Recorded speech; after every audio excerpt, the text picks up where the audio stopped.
Love and immunity, beloveds, the living truth. A lot of us don't realize that we are the consciousness of life.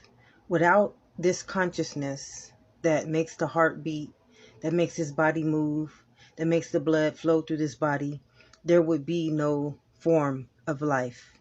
But without this body, without this vessel, there would be no reality to form life into existence.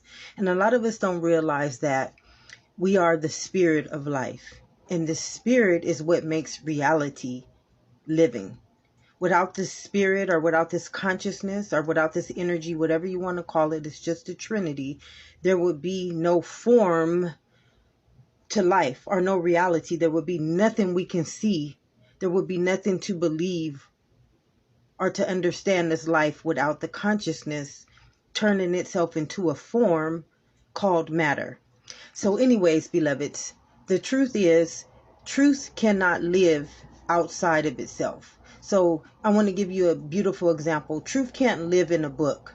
Truth can't live in science. Truth can't live in anything outside of its own understanding. And this is where we've taken the law of life, this natural law, which we call universal law, and we've taken it to where it does not, or no longer abides and lives in its own living truth.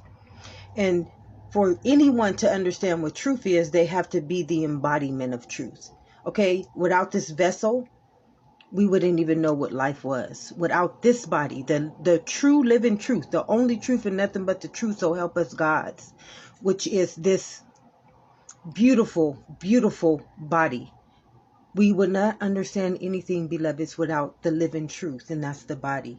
So in order for you to understand truth, there has to be a body who embodies the living truth. So if you're taking all your truth from science, if you're taking all your truth from man, if you're taking all your truth from books, if you're taking all your truth from something outside of you, how does it ever exist? And the truth shall set us free. And this is just like health. If you're taking your understanding of health, if you're taking your understanding of anything outside of you, how does it ever become living?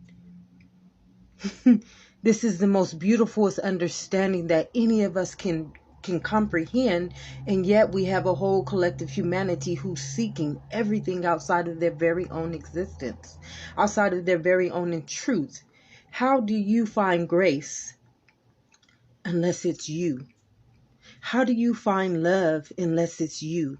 How do you understand what the truth is unless it's the embodiment that it came as its own living